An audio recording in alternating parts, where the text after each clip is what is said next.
in Niger have stormed the streets of the country's second largest city, Zendere. The rioting senior school students are angered by the death of one of their fellow students who died from wounds sustained in a grenade attack by a policeman. And as we hear in this report, the rampaging students are calling for justice.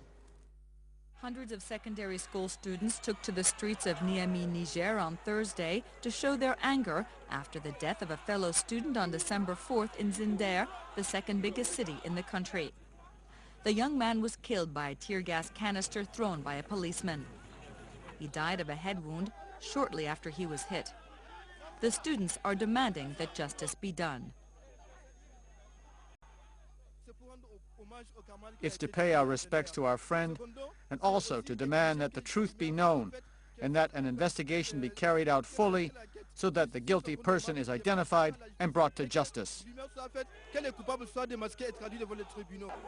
The student protest is also about a deep unhappiness with education in general in the country. Since schools officially restarted last September, many of them remain closed. There are shortages of teaching supplies and equipment, and teachers often go on strike. We'll take our second break now.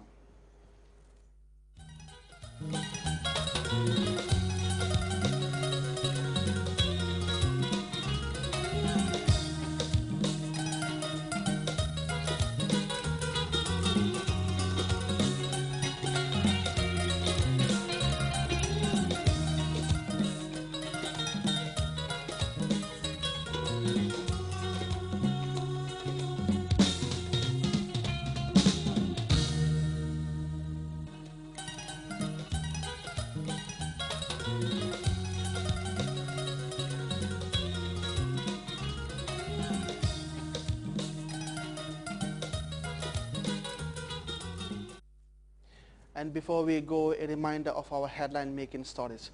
4 more diplomats accredited to the Gambia have formalized the commencement of their tour of duty with the presentation of their letters of credence to the head of state. Taiwan's new ambassador to the Gambia, Samuel Chen, has held talks bordering on means of reinvigorating development programs bankrolled by his country with the vice president. Authorities in Tokyo have announced they will close down the sunken Fukushima nuclear power plant, but agreed it will take some 40 years to decommission the plant and clean up the radiation. And a court in Paris has sentenced Irid Ramses Sanchez, or Carlos the Jackal, to life imprisonment for his part in a series of bomb attacks in Paris. You can follow our stories under the GRTS programs live on our website at www.grts.gm. There you can also monitor GRTS Radio Live. That brings us to the end of this edition of the news. Thanks for keeping us company, and do enjoy the rest of our interesting programs.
Leadership is a contract.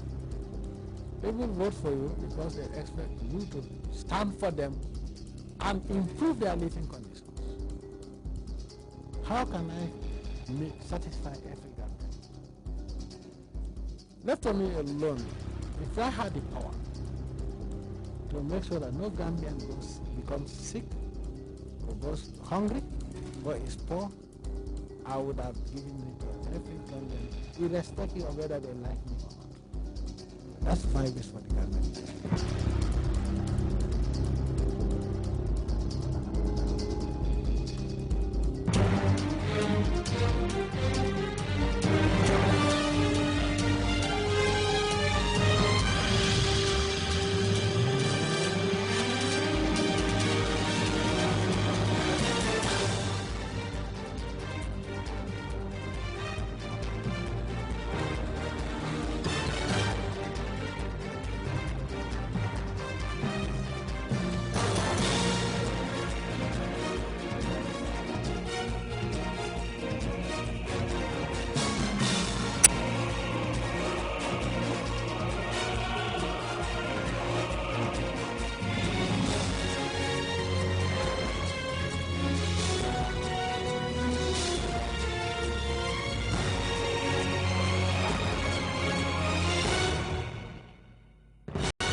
For many decades, development was an illusion to the people of the Gambia.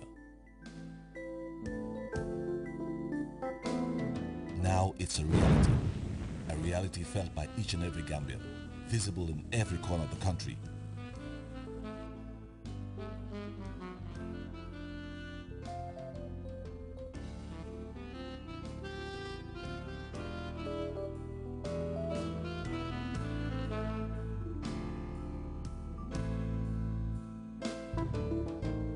The qualitative leaps forward in making the population healthier, with wider opportunities for education and gainful enterprise, marked the first measure of Jammeh's leadership.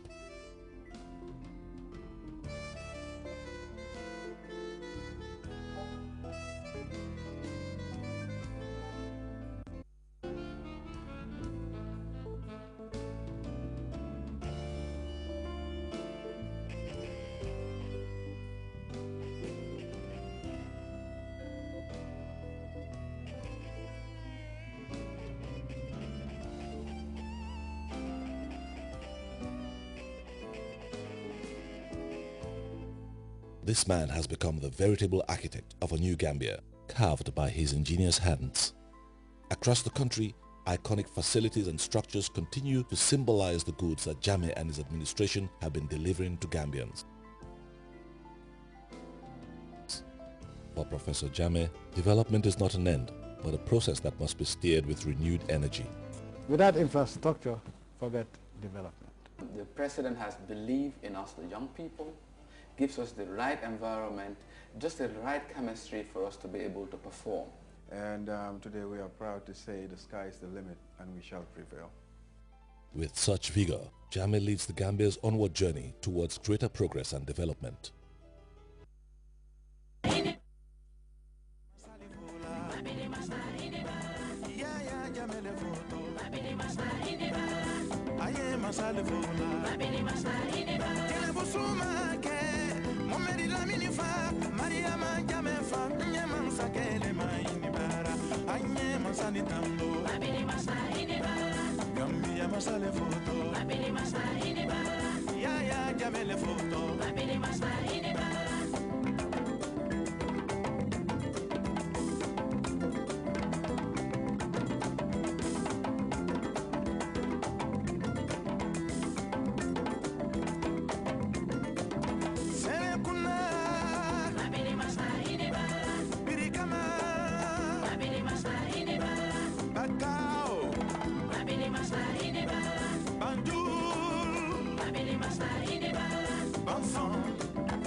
Senegambia, Jamale Foto.